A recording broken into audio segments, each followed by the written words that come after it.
Hey, family. Welcome to episode 1 of my new podcast, My Enrolled Agent Career.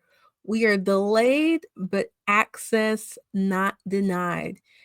If you've been following me, you know that this podcast was supposed to launch on April 8th, but as I said, we're delayed, not denied. Here we are kicking it off on Sunday, April 27th at 8 p.m. And I'm so glad that you're here to join me. In this podcast, My Enrolled Agent Career, I promise to give you an inside look at what my journey as an enrolled agent has been like. In addition to that, after the fourth episode, I'm going to be bringing in other enrolled agents from all across the United States. Because here's the thing, when we look at what we think of as our traditional accounting track and becoming a CPA, you have to go to school, you have to have an accounting degree or an accounting certificate now, and you have to take the exam. Well, the road to becoming an enrolled agent can be quite different because you see, some of us have college degrees, some of us don't. Some of us have accounting backgrounds, some of us don't. And that's why it is my privilege to be able to share the stories of other amazing enrolled agents with you. So, if this is your first time seeing me on screen, let me introduce myself. My name is Timalyn Bowens, and I am America's favorite EA. And today, in episode 1, I'm going to talk about what is an enrolled agent. You see, I had that traditional background. I went to school, I got my 150 plus hours so I could take the CPA exam. And while in school, I fell in love with taxes and tax law, but I had no idea what an enrolled agent was, which is another driving passion of mine to get the word out about what an enrolled agent is and what they do so other college students don't miss out on some of the opportunities that I did to engage with this profession before actually getting a college degree. So, first things first, what is an enrolled agent? An enrolled agent, such as myself, has earned the privilege to represent taxpayers before the IRS by passing a 3-part exam known as the Special Enrollment Exam. And what this exam tests is tax competency. Part 1 is going to cover individual taxation. Part 2 is going to cover businesses. And part 3 is going to be like policy, procedure, and representation. Now, a thing to note about this credential, this license is the highest one that the IRS awards to tax professionals. So, unfortunately, yes, any Joe Schmo can go get their P10, which is the prepare tax identification number, and prepare taxes for pay. Yes, that's a very low barrier to entry, but if you only want to prepare tax returns, that's a good opportunity for you. Yes, there's the annual filing season program.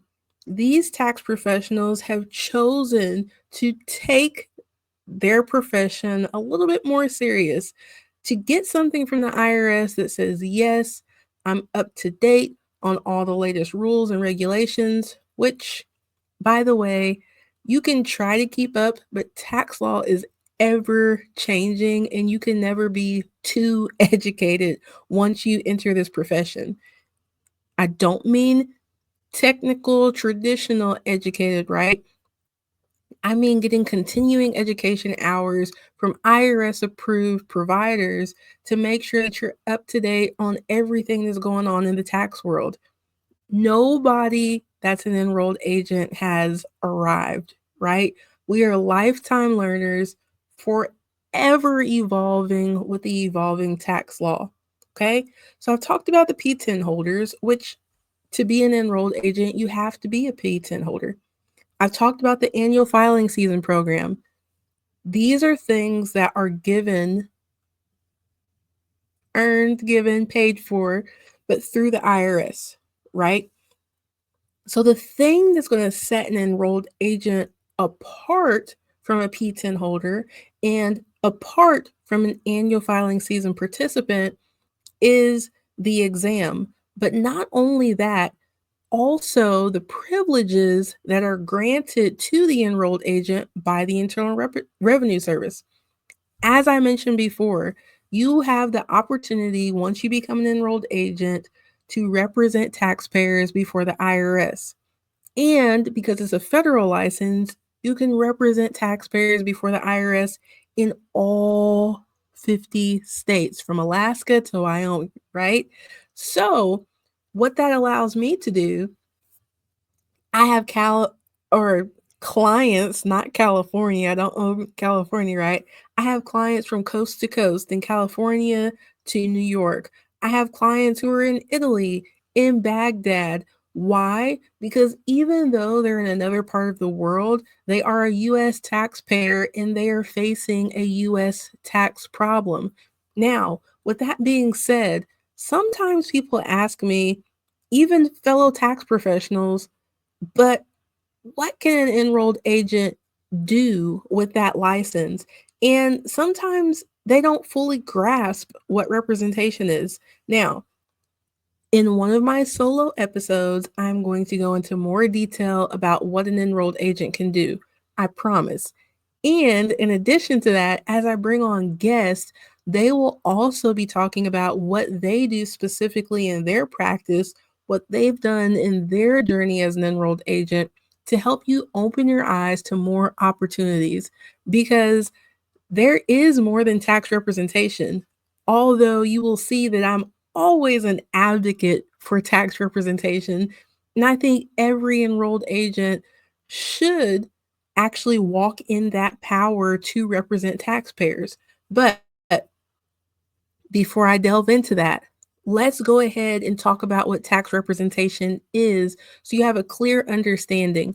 Because honestly, like I said before, that is what's going to set us apart from the P10 holder. That's what's going to set us apart from the annual filing season provider. With tax representation, and like I said, you can do it in all 50 states. You can represent any US taxpayer in any IRS office across the country. What it allows you to truly do is to step in the shoes of the client, advocate on their behalf. Okay. So, with representation, you become the taxpayer's power of attorney. We do this by filing Form 2848.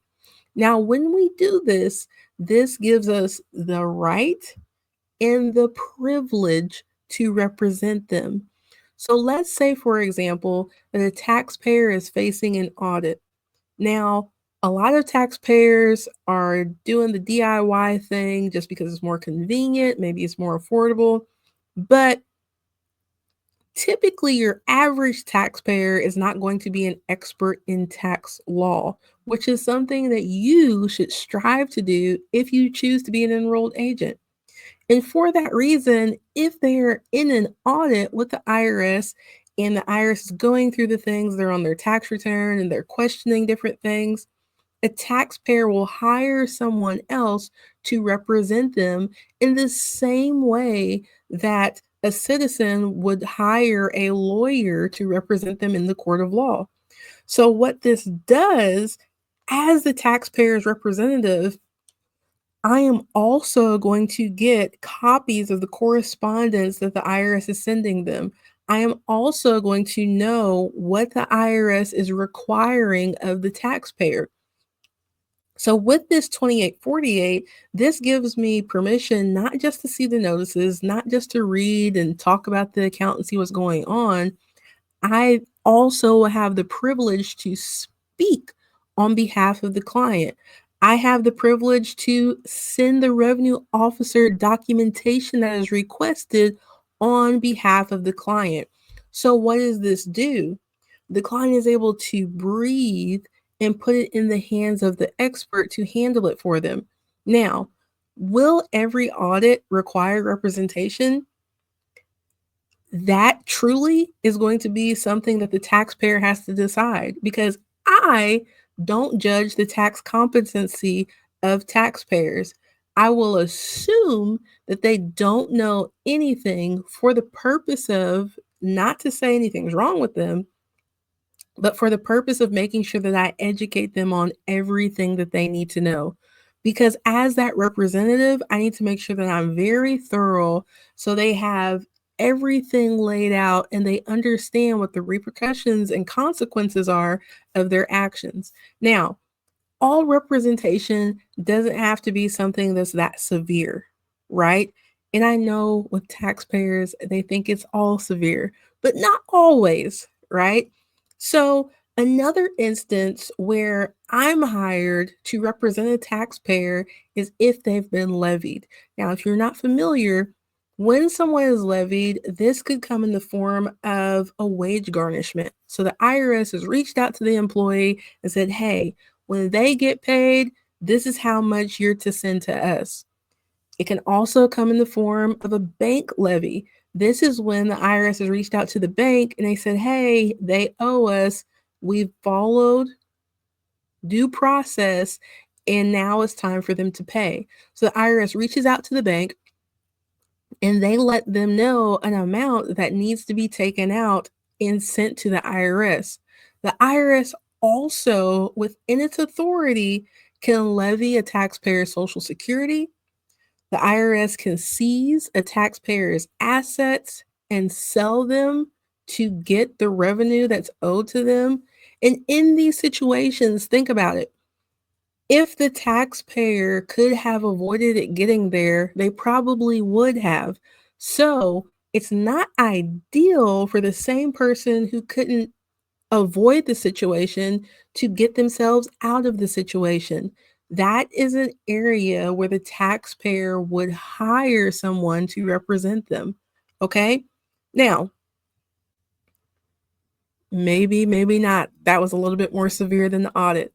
There is also representation in negotiation where I help taxpayers who can't pay their tax bill in full to request, and I say request because it's a privilege, not a right, a payment arrangement with the IRS that allows them to pay that amount over a period of time. Now, sometimes it's a full pay, which means they pay the full amount. Other times, I'm able to use my experience and knowledge of the tax law to get some of the penalties removed. Sometimes we can play against the clock and get some of the principal removed.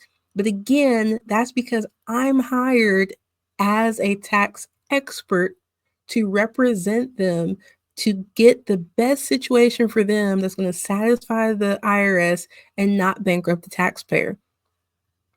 If this is something that you are interested in doing, I would love to hear from you. You can either reach out to me in the comments below, or you can go to my website, www.americasfavoriteea.com. And you know what? It would actually be my honor if you would join my email list. Now, I'll give a disclaimer. For my email list, the majority of the material that I'm going to put out is about starting an enrolled agent firm. Now, because everyone's path is different, you don't have to own your own firm, but I will say I do put some pretty good information out, whether you're a firm owner or not. Again, it'd be my honor if you join me over there, but I'll leave you with this. I've shared with you what an enrolled agent is. I've shared the distinguishing factor with representation. As an enrolled agent, you are a tax expert. If you want to prepare tax returns as an enrolled agent, it's your prerogative. If you want to offer tax planning, if you would like to work for somebody else because you don't think entrepreneurship is in the cards for you, that is absolutely fine. That is something that you get to decide, because I'll share my story. Other enrolled agents will share their story. But this is really about you in your enrolled agent career. I'll see you in the next episode.